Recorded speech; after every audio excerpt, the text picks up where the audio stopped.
What's up, YouTube? It's Damon from Clutch City Chat, coming at you from my lunch break in my car once again.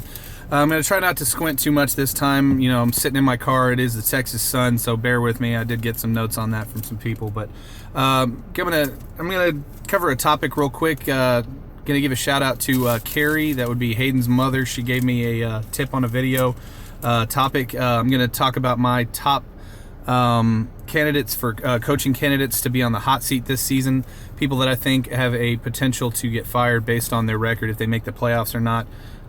There are some out there that are I don't know that I could do a top 10 like she suggested, but I can do maybe a top 5 or 6, just because some people like Jeff Fisher, for instance, has some special circumstances because of the relocation that'll probably keep him around for at least one more year.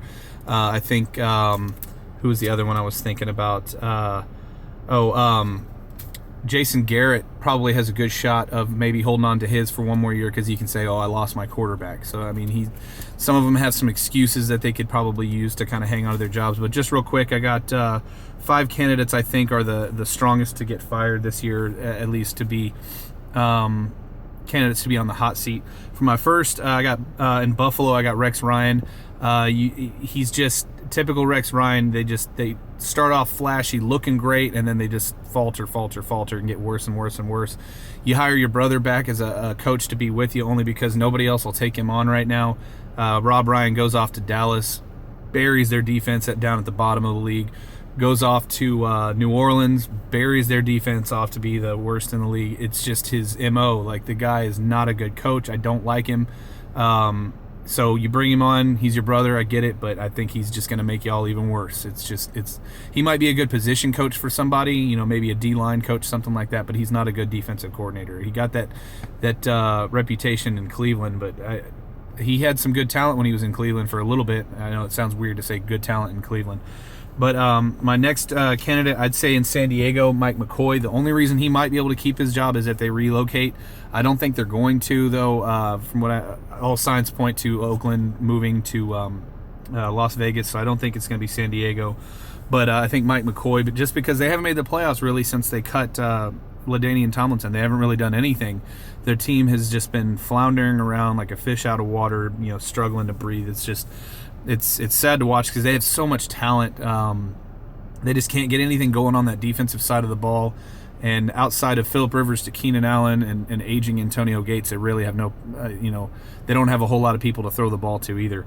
Next up, a guy that I just cannot believe still has a job, but Marvin Lewis in Cincinnati. This guy is Mr. One and Done, Mr. One and Done, Mr. One and Done. Every year he goes to the playoffs, gets there, gets the first round and gets out. And if you're judging him based on going to the playoffs, fine, let him keep his job. But I think if that's all you want, you just want to say we made it to the playoffs, fine. But most owners, they want to win a Super Bowl. Most fans, they want to win a Super Bowl. And if that's what you're judging people on, the guy's been there way too long. He's the second longest tenured coach in the league right now, and he just goes and gets to the playoffs and knocked out.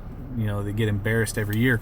They choke on big games. They choke on primetime. Case in point, no offense to my Texans, they lost to a Texans team that had no business beating them last year. We had no offense, and we still managed to beat them with 1 touchdown on the board. We had I think it was like, I got to look back, it was like 13-6 or something like that. But Sean Payton in New Orleans, I think it's about time they move on. I think he'll end up somewhere else for sure. I think he's a great head coach, and if he goes somewhere, he might try to take Drew Brees with him. But he deserves a head coaching job. He's a great, if nothing else, at least offensive coordinator. He's great on the offensive side. But that team, ever since they won their Super Bowl, has just been diving off the deep end, and just like they made the playoffs, I think, once or twice afterwards. Jimmy Graham was a great player for them, but they traded him away for an aging and often injured center in Unger. And then the biggest mistake they made was when they cut, not traded, but cut all of their defensive team captains. They got rid of, I believe it was, I can't remember the defensive lineman. I want to say Will Smith, but it wasn't Will Smith, I don't think. But Jonathan Vilma and then Roman Harper, they got rid of all 3 like key defensive team captains, let them all go, and that defense just dove off the deep end. Of course, Rob Ryan had a lot to do with that also. But I think if they don't make the playoffs this year, I think Sean Payton is gone.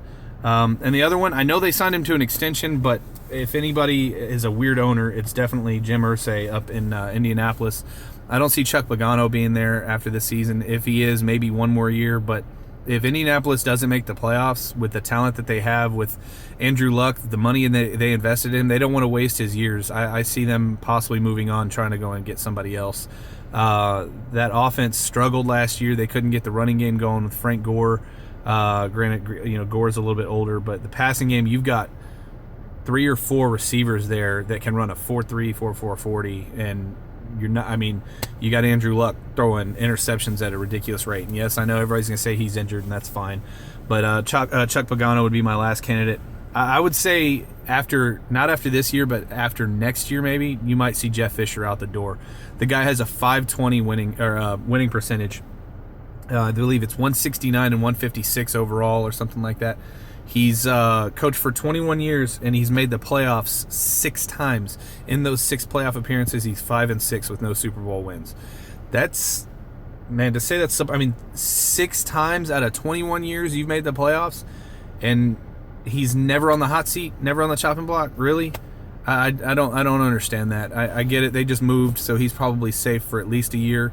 We'll see what happens, but anyway, what do you guys think? Am I wrong? Am I an idiot?